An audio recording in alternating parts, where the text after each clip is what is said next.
শ্রী শ্রী জগন্নাথ ধাম দীঘা। বেলা বাড়ার সাথে সাথেই ভক্তদের ভিড় কিন্তু এখানে হতেই থাকে। তাই সময় মতন সকাল 6টায় বেরিয়ে পড়লাম আর মন্দিরে ফাঁকায় ফাঁকায় ঢুকেও পড়লাম। তাহলে চলো দেখে নেওয়া যাক মন্দিরের ভেতরটা আর বাইরেটা ভালো করে একবার।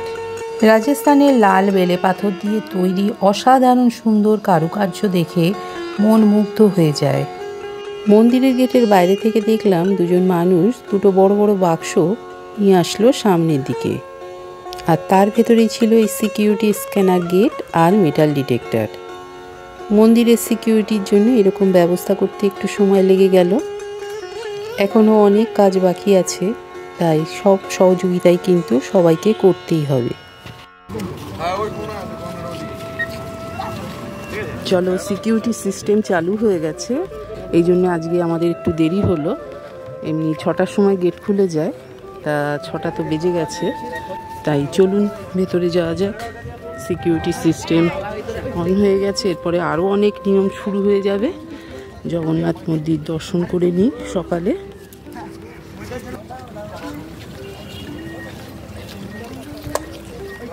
জয় জগন্নাথ,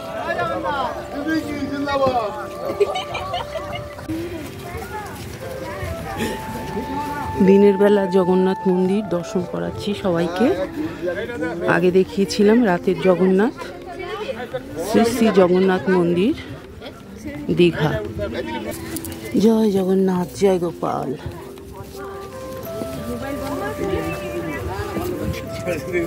আমরা ঢুকেছি গেট নাম্বার 6 দিয়ে, আর এখান থেকেই কিন্তু সবাইকে এখন প্রবেশ করানো হচ্ছে। এই দেখো, প্রথমেই দেখতে পাবো অরুণ স্তম্ভ। এটাতে প্রণাম সেরে সিংহদুয়ার দিয়েই কিন্তু আমরা মন্দিরের ভেতরে প্রবেশ করব। এপাশে যে দরজাটা রয়েছে এটা হচ্ছে রাস্তার পাশে মেইন দরজা। তো এই দরজাটা কিন্তু কালকে বিকেলে দেখলাম খুলে দিয়েছিল, আজকে কিন্তু খোলা হচ্ছে না। এই দরজাটা দিয়ে আসলে একটু তাড়াতাড়ি হয়ে যায়। তো আমরা এসেছি এপাশে 6 নম্বর গেট দিয়ে।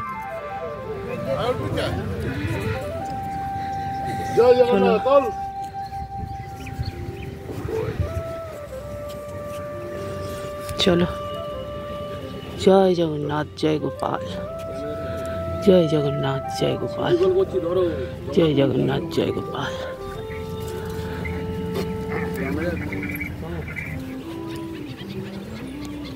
খুব ভিড় থাকলে কিন্তু তবেই এই মেন দরজাটা খোলা হয়। চলো দেখো, এখান থেকে পুরো মন্দিরটা দেখতে এত সুন্দর লাগছে, দেখে মন একেবারে ভরে যায়।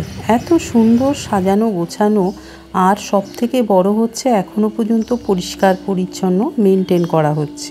এখানে কিন্তু সিকিউরিটি গার্ডরা প্রচুর আছে, চারপাশে ঘোরাঘুরি করছে আর দেখছে কে কি করছে না করছে। 5টা কক্ষ রয়েছে, কিন্তু মেন কক্ষর মধ্যে কিন্তু 4টে কক্ষ। চলে এসেছি সকালে জগন্নাথের দর্শন করতে। এখন বাজে সকাল 6টার একটু বেশি হয়ে গেছে, কারণ গেটের মধ্যে সিকিউরিটি সিস্টেম অন করা হয়েছিল, তো সেটা করতে করতে একটু দেরি হয়ে গেল। তো আমাদের মন্দির এখন আমরা ভেতরে প্রবেশ করছি। এখান থেকে জগন্নাথ দেবের মন্দির কিন্তু ভীষণ সুন্দর লাগছে দেখতে। তো ভালো লাগছে, তো খুবই সুন্দর লাগছে, এবং জগন্নাথ ঠাকুরের আশীর্বাদে আমরা যে ঢুকতে পারলাম সুন্দরভাবে, এটাই বিরাট আশীর্বাদ। তার আশীর্বাদ সবার প্রতি আছে। চলো এবার সিংহদুয়ার দিয়ে তোমাদের মন্দিরের ভেতরটা ভালো করে দেখাই। সেদিন রাতে ভালো করে অত দেখতে পারিনি। এই হলো সিংহদুয়ার, এখান থেকেই প্রবেশ করব আমরা ভেতরে। জগন্নাথ দেব এখান থেকেই দেখা যাচ্ছে। পুরীর জগন্নাথ দেব যেমন এইভাবে দেখা যায়, ঠিক সেভাবেই দেখা যাচ্ছে এখান থেকেও। সিংহদুয়ার। জয় জগন্নাথ, জয় গোপাল।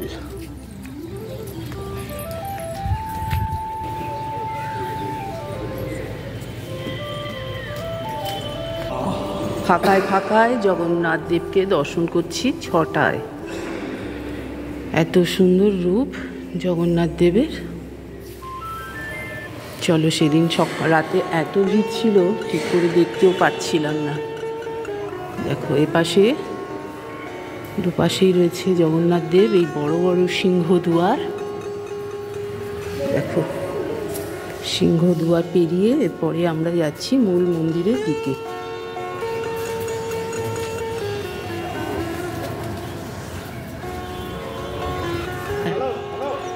এপাশে রয়েছে পদ্ম ফুল দিয়ে চারপাশে পুকুর এরকম ঘেরা রয়েছে, দুপাশেই তাই রয়েছে। এইরকম পুকুর রয়েছে চারপাশে ঘিরে সিংহদুয়ারের চারপাশটা। এই হলো সিংহদুয়ারের প্রবেশ পথ এটা। এবার আমরা মন্দিরের মোট 4টি যে কক্ষ আছে সেই একটি কক্ষর মধ্যে প্রবেশ করব। এটা হলো ভোগ কক্ষ। এখানে জগন্নাথ দেবকে ভোগ দান নিবেদন করা হয়। এই হলো নারায়ণ এখানে শুয়ে আছেন। এত সকাল সকাল আসাতে দেখতে পেলাম নারায়ণ সহ অন্যান্য দেবতাদের স্নান করানো হচ্ছে। লক্ষ্মী দেবী বসে আছেন নারায়ণের পায়ের সামনে, আর ব্রহ্মা বসে আছেন ওপরে, আর তার সাথে রয়েছেন নারদ মুনিও। এছাড়া দেখতে পেলাম আরও 2জন দেবতা, তাদের ঠিক অত দূর থেকে চিনতে পারছিলাম না। শঙ্খ চক্র গদা পদ্ম হাতে নারায়ণ এখানে শুয়ে আছেন। এই মূর্তিটা কিন্তু খুব সুন্দর লাগছিল, সবাই এখানে বেশ ভালো করে প্রণাম সারছিলেন। চলো এবারে উপরে উঠব।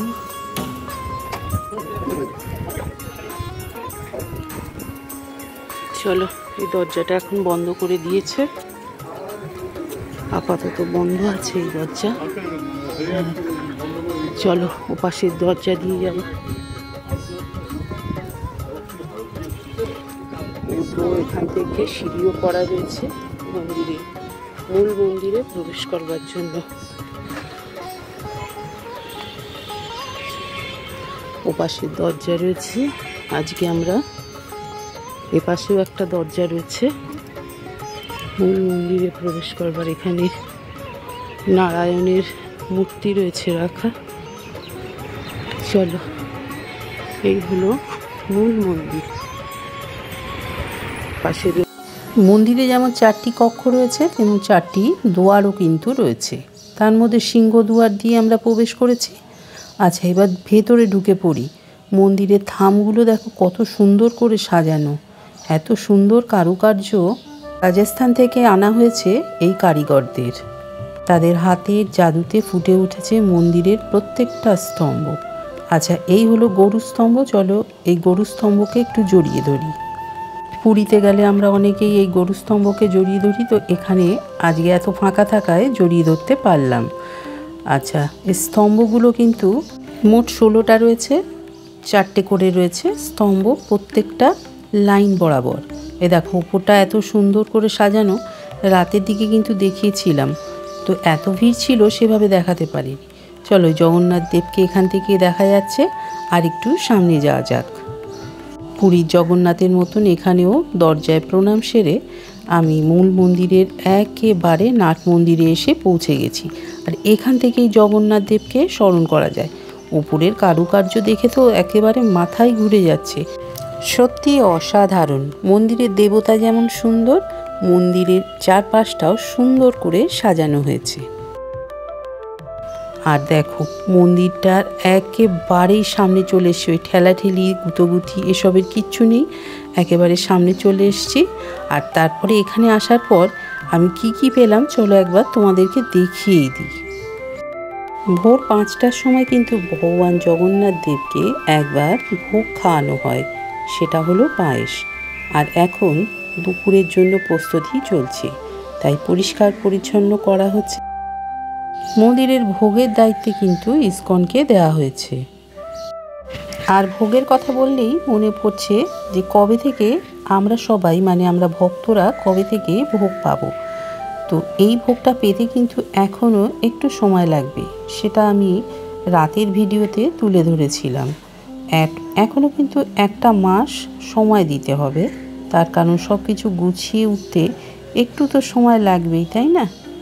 চলো জগন্নাথ দেবের সাথে একটু সেলফিও তুলে নিলাম, কারণ রাতের বেলা যখন এসেছিলাম এত ঠেলাঠেলি হচ্ছিল, দাঁড়িয়ে ঠিক করে ঠাকুরকে দেখতেই পাচ্ছিলাম না। আর এখানে এসে এত ফাঁকায় ফাঁকায় বেশ ভালো করে চারপাশটা ঘুরেও দেখছি। এরপরে জগন্নাথ দেবের পায়ের চরণের ফুল কিন্তু সবার হাতে তুলে দেওয়া হলো। এই দেখো আমি পেয়ে গেছি এত সুন্দর একটা সাদা পদ্ম। তো এই পদ্ম ফুল আমি ঘরে নিয়ে যাব, বাড়িতে নিয়ে কিন্তু রেখে দেব। মন্দিরের দুপাশে দুটো টবের মধ্যে রয়েছে তুলসীর গাছ। চলো আরও ফুল নিয়ে আসছে সবাইকে দেওয়ার জন্য, কারণ সবাই হাত বাড়াচ্ছিল। আমি তো আগেই পেয়ে গেছি। সকালের দিকে আসলে কিন্তু এই সুযোগ সুবিধেগুলো পাওয়া যায়, ফুল পাওয়া, ভগবানের একটু সামান্য প্রসাদ পাওয়া, এগুলো কিন্তু পাওয়া যায়। চলো এই বলতে বলতেই চলে এসছে আমাদের সেই প্রসাদের ডালি নিয়ে। এখন আমরা একটু সামান্য প্রসাদ পেয়েছিলাম, যাই পেয়েছিলাম, যেটুকুই পেয়েছিলাম তাতে কিন্তু খুব খুশি হয়েছিলাম। বাড়ির সবার জন্যে একটু করে প্রসাদও এনেছিলাম।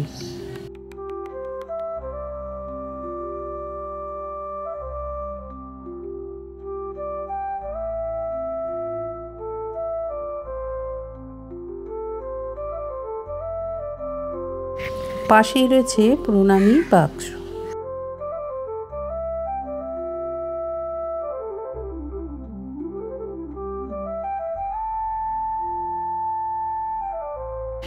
আপাতত দেয়া হচ্ছে ভগবানের চরণের তুলসী। এনার কাছে জানতে পারলাম মন্দিরে কখন কখন ভোগ দেয়া হয় আর কখন কখন ভোগ ভক্তরা পেয়ে থাকবেন। চলো মন্দিরের ভেতরটা ভালো করে দেখিয়ে দিয়েছি, এবার বেরিয়ে পড়ব। ধীরে ধীরে একটু ভিড় হতে শুরু করেছে। আমাদের প্রবেশ করানো হয়েছিল জগমোহন কক্ষ দিয়ে। সেখানে ছিল 16টা থাম, আর একটা হলো নাট মন্দির। নাট মন্দিরের মোট রয়েছে 4টি থাম। চলো বেরিয়ে পড়েছি মন্দির থেকে। এবার মন্দিরের বাইরেটা ভালো করে একবার ঘুরে ঘুরে দেখে নিই। মন্দিরের গায়ে রয়েছে নারায়ণের মূর্তি, ব্রহ্মা, বজরংবলী,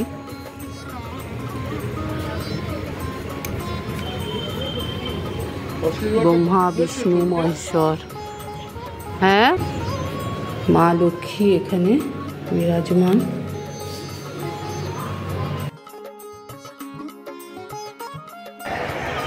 মূল মন্দিরের প্রবেশপথ এই অশ্বদ্বার। দেখো মন্দিরটা এখান থেকে পুরোপুরি দেখা যাচ্ছে, খুব সুন্দর লাগছে দেখতে।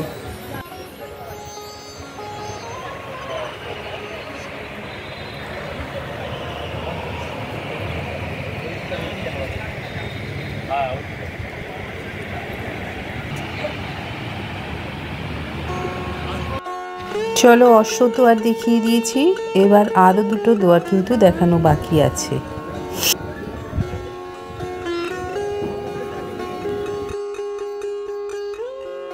ব্যাঘ্রদ্বার আর হস্তিদ্বার।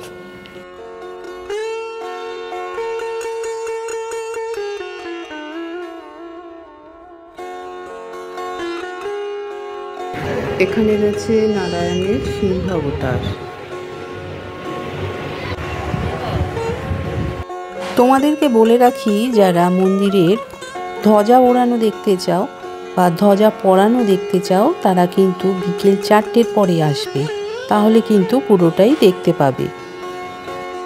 মন্দিরের একেবারে পশ্চিমে রয়েছে ব্যাঘ্রদ্বার, আর এই ব্যাঘ্রদ্বারের দরজাটা বন্ধ ছিল, তাই আমাদেরকে কিন্তু ঘুরে ঘুরে যেতে হয়েছে। ওই দূরে দেখা যাচ্ছে ভোগ কক্ষ। আচ্ছা, এই মন্দিরে আমরা যখন আসি তখন কিন্তু রাতের দিকে কিন্তু দেখতে পেয়েছিলাম এই ব্যাঘ্রদ্বারটা। চলো এখন মন্দিরের চলে এসছি একেবারে উত্তর দিকে। উত্তর দিকে রয়েছে হস্তিদ্বার, তো সেখানেই যাওয়া যাক। ওই যে দেখো দূরে রয়েছে হস্তি, দুপাশে দুটো। তো এই দুয়ার দিয়ে কিন্তু সবাইকে বেরিয়ে যেতে হয়, হয় অশ্বদ্বার থেকে বেরিয়ে যেতে হবে, না হলে হস্তিদ্বার থেকে বেরোতে হবে। মন্দিরে যেমন ভিড় হবে ঠিক তেমনই কিন্তু মন্দিরের নিয়ম চলতে থাকবে।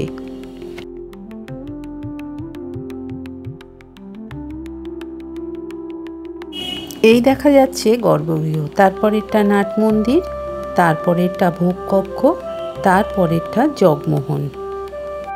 এছাড়া রয়েছে মন্দিরে আরও দুটি কক্ষ, একটি হলো ব্যাঘ্রদুয়ার, আরেকটা হলো সিংহদুয়ার কক্ষ।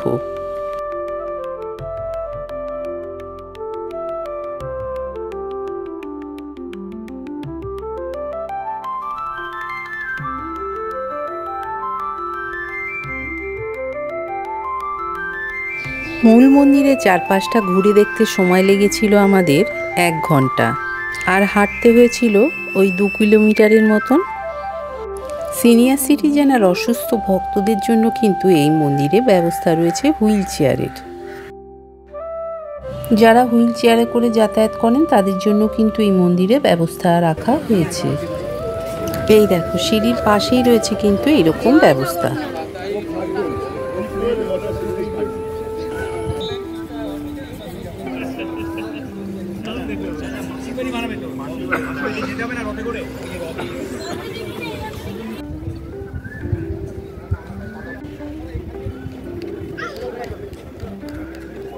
মন্দিরের প্রবেশ আর প্রস্থানের পথে রয়েছে এই রকম সাউথ ইন্ডিয়ান স্টাইলে বাতিঘর। এখানে রয়েছে রথ, জগন্নাথ দেব, বলরাম আর সুভদ্রার রথ।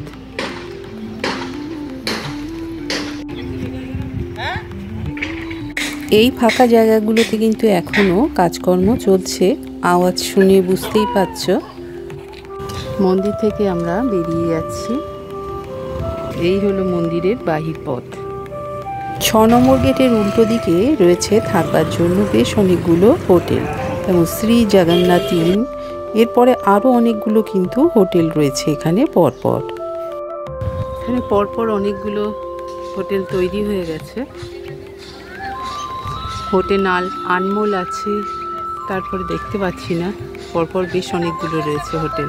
এখানে রয়েছে কর্মতীর্থ মার্কেট কমপ্লেক্স, ক্ষুদ্র ছোট মাঝারি উদ্যোগ বস্ত্র দপ্তর, পশ্চিমবঙ্গ সরকার। এখানে তৈরি করা রয়েছে। এই হলো, এখানেই রয়েছে অস্থায়ী জুতো রাখবার জায়গা। তো এখান থেকে জুতো খুলে মন্দিরের ভেতরে 6 নম্বর গেট দিয়ে ভেতরে প্রবেশ করতে হয়। আগেই দেখিয়েছি, এখানে এইরকম সিকিউরিটি সিস্টেম রাখা হয়েছে ভেতরে ঢোকবার জন্য। এই হলো দীঘালি 2, আর দীঘালি 2 এর পাশেই রয়েছে পার্কিং এরিয়া। চলো এই ব্যালকনি থেকে তোমাদেরকে পুরো মন্দিরটা একবার দেখিয়ে দিই। এই দেখো জগন্নাথ মন্দির দীঘার, এখান থেকে পুরো দেখা যাচ্ছে দীঘার জগন্নাথ মন্দির। দেখো কত লোক ওখানে ঘোরাঘুরি করছে। এদিকটাতে হলো গেট নাম্বার 6, আর এখান থেকেই মন্দিরে প্রবেশ করতে হয়। এই হলো জগন্নাথ মন্দির, আর ওই দূরে দাঁড়িয়ে আছে মন্দিরের রথ, পাশেই রয়েছে মন্দিরের রথ।